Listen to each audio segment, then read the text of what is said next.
आप देख रहे हैं जोश इंडिया वेब टीवी।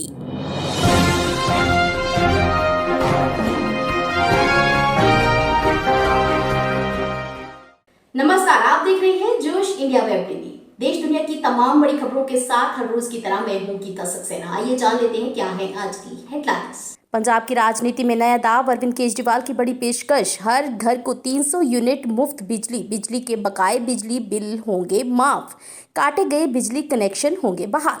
राज्य में 24 घंटे मिलेगी बिजली की निर्विघ्न सप्लाई।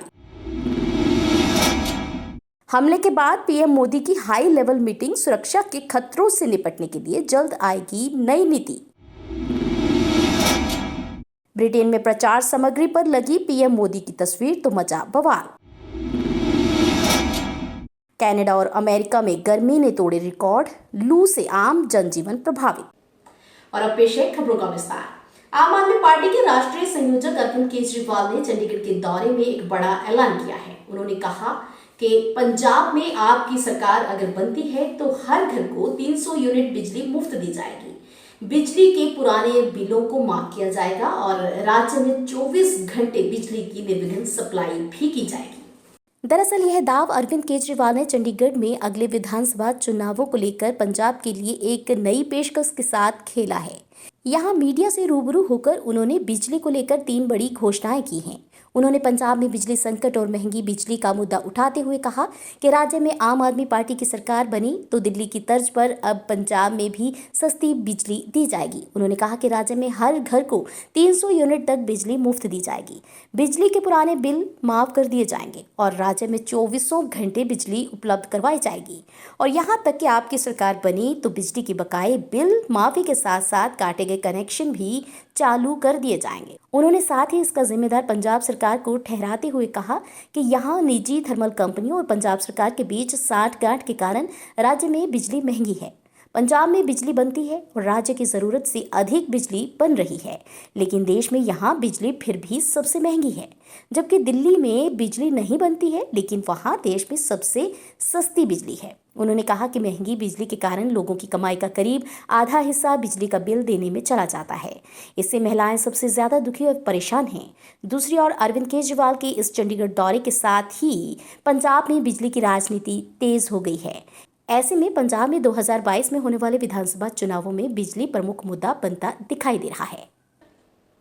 जम्मू में एयरफोर्स बेस पर ड्रोन हमले के मद्देनजर मंगलवार को प्रधानमंत्री नरेंद्र मोदी की गृह मंत्री अमित शाह, रक्षा मंत्री राजनाथ सिंह और राष्ट्रीय सुरक्षा सलाहकार अजीत डोभाल के साथ हुई बैठक में देश के सामने उभरते सुरक्षा खतरों और भविष्य की चुनौतियों से निपटने के लिए व्यापक आधार वाली नीति तैयार करने पर जोर दिया गया।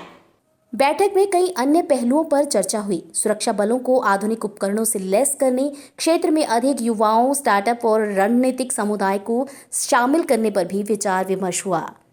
जम्मू कश्मीर में आर्मी बेस पर ड्रोन हमले की साजिश का मसला भारत ने संयुक्त राष्ट्र सभा में भी जोर शोर से उठाया है। भारत ने संयुक्त राष्ट्र महासभा में कहा कि सामरिक और वाणिज्यिक संपत्तियों के खिलाफ आतंकवादी गतिविधियों के लिए हथियारबंद ड्रोन के इस्तेमाल की संभावना पर वैश्विक समुदाय को गंभीरता से ध्यान देने की जरूरत है। बता दें कि जम्मू कश्मीर में मंगलवार को सुरक्षा बल ने हमले की एक बड़ी आतंकी साजिश को नाकाम कर दिया था। सोमवार शाम से देर रात तक चली मुठभेड़ में सुरक्षा बलों ने लश्कर-ए-तैयबा के कमांडर अब्रार को मार गिराया। मुठभेड़ में एक पाकिस्तानी आतंकी भी मारा गया। सुरक्षा बल के कई जवानों और नागरिकों की हत्या के मामले में अब्रार शामिल था। हालांकि उसके साथ मारे गए पाकिस्तानी आतंकी की पहचान नहीं हो पाई है। ब्रिटेन में उपचुनाव के दौरान प्रचार सामग्री पर पीएम मोदी की तस्वीर का इस्तेमाल जब हुआ तो लेबर पार्टी घिर गई। दरअसल हुआ यूं कि वेस्ट यॉर्कशायर में बाटली और स्पेन में गुरुवार को होने वाले उपचुनाव के प्रचार के दौरान प्रचार सामग्री पर भारत के प्रधानमंत्री महोदय की 2019 में G7 शिखर सम्मेलन में प्रधानमंत्री बोरिस जॉनसन के साथ हाथ मिलाते हुए तस्वीर छपी थी। उत्तरी इंग्लैंड में उपचुनाव के लिए पार्टी की प्रचार सामग्री पर प्रधानमंत्री नरेंद्र मोदी की तस्वीर का इस्तेमाल किए जाने के बाद प्रवासी भारतीय समूहों ने ब्रिटेन की विपक्षी लेबर पार्टी को विभाजनकारी और भारत विरोधी करार दिया। बता दें कि टोरी सांसद रिचर्ड होल्डन ने ट्विटर पर यह तस्वीर पोस्ट की तो इंटरनेट मीडिया पर उग्र प्रतिक्रियाएं मिलने लगी। उन्होंने सवाल किया कि क्या इसका मतलब यह है कि लेबर पार्टी के नेता सर कीर स्टारमर को भारतीय प्रधानमंत्री के साथ हाथ मिलाते हुए नहीं देखा जाएगा। भारतीय समुदाय के संगठन कंजर्वेटिव फ्रेंड्स ऑफ इंडिया ने कहा, प्रिय कीर स्टारमर, क्या आप इस प्रचार सामग्री की व्याख्या कर सकते हैं और स्पष्ट कर सकते हैं कि क्या लेबर पार्टी का कोई प्रधानमंत्री दुनिया के सबसे बड़े लोकतंत्र के साथ कोई संबंध रखने से इनकार करेगा? क्या ब्रिटेन में भारतीय समुदाय के 15 लाख से अधिक सदस्यों के लिए आपका यह संदेश है? इस प्रचार सामग्री को लेकर लेबर पार्टी के नेताओं के बीच भी आक्रोश है और उधर लेबर फ्रेंड्स ऑफ इंडिया ने इसे तत्काल वापस लेने की मांग की है। जलवायु परिवर्तन का असर दुनिया के कई देशों पर देखने को मिल रहा है।